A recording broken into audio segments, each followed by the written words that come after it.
In the just couple days after the Oscars, over 3 billion views of tweets just about the Oscars on Twitter, but all across the web. So in print, on air, on the web, in mobile, it's already embedded into the fabric of the culture of not just the United States, but the world. So fabric of culture refers to culture almost like it's a piece of fabric, a big piece of cloth, where all the little threads, they hold the piece of cloth together and they give it a certain amount of integrity. And where a weakness in the fabric can cause a tear, which diminishes the overall quality of the culture.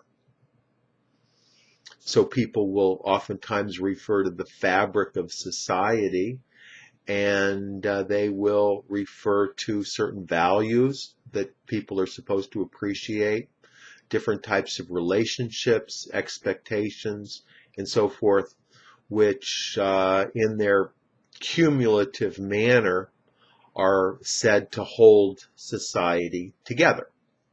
And similarly, this can be used to talk about a company, the fabric of the company, or the fabric of the family, or even the fabric of the school or any other organization where the idea is that it's held together by a set of mutually beneficial relationships or ideas of some type.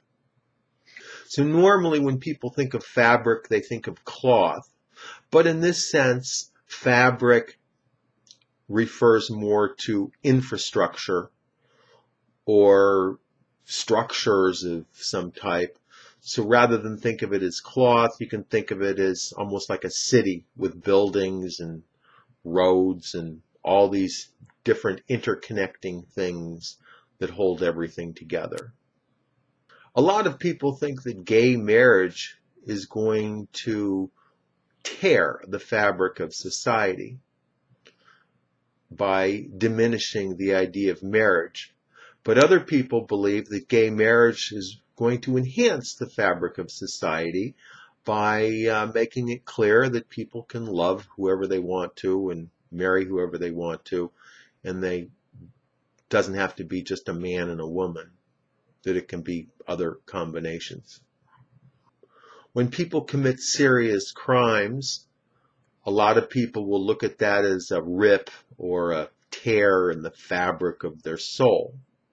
And there's a debate as to whether that rip or tear can ever be repaired. And some people think that if a person is remorseful and pays their debt to society, that that fabric of their soul can be repaired. Other people believe that it's just gone, that the tear will always be there, and that the person just has to deal with that.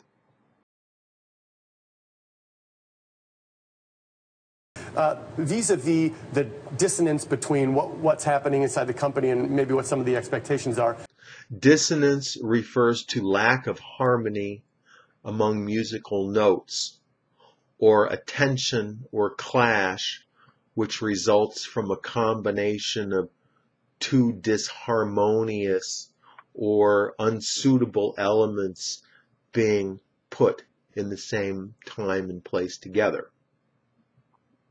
The idea comes from sound, clashing sounds. So you could imagine cymbals banging around and drums, and that would be an example of dissonance. And if you use the metaphor to think of a situation as being similar to a song or similar to sounds together, then that's a pretty good idea about what it means.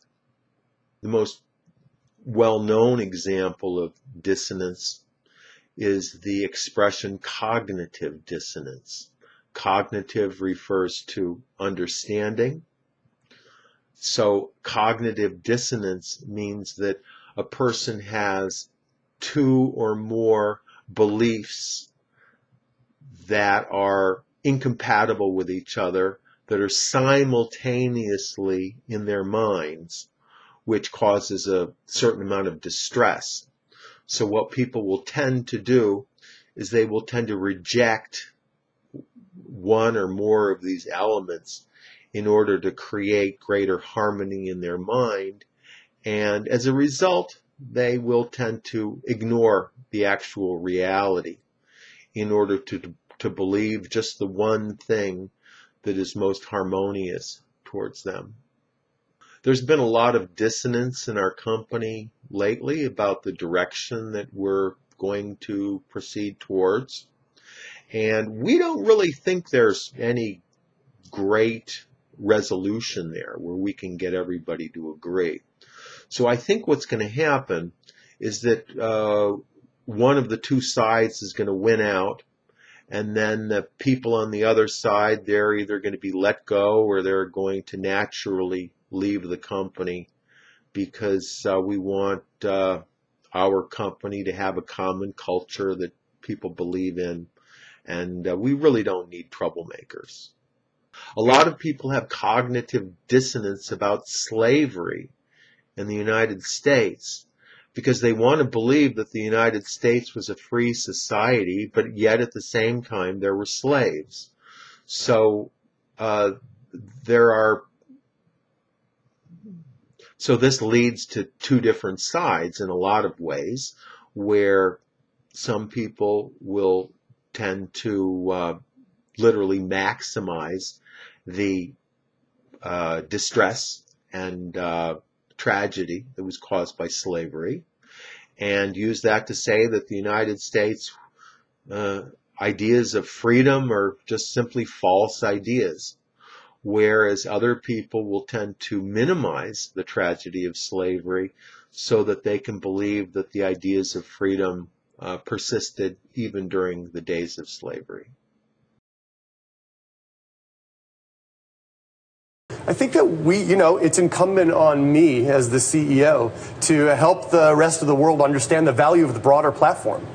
Incumbent is an adjective referring to the necessity for someone to engage in a duty or a responsibility, typically because of some greater need, or usually because of some greater need or requirement that is pressed upon them in some way because of their position or their authority. So usually the word incumbent will be used in an expression like, it is incumbent upon me to resolve this issue in a fair manner, since I am the authority. So in this sense, the person is thinking of themselves almost like a judge who is forced into the role, but doesn't have the choice not to accept the role. A lot of people feel that it is incumbent upon society that people should not go hungry. So we have food stamps and other programs that are designed so that people can get fed so they don't starve to death. A lot of people also feel that it is incumbent on the United States to be a shining light of freedom for the world, so that other people can see by our example that there are certain values that we hold dear and that they should hold dear too, in both thought and in action. That's all for today. Tom Taylor is an ESL tutor. He teaches English in the United States and outside, all over the world, using Skype. He can be reached at his website, which is ESL-fullsteamahead.com. Click on this link and check out his website and email with questions.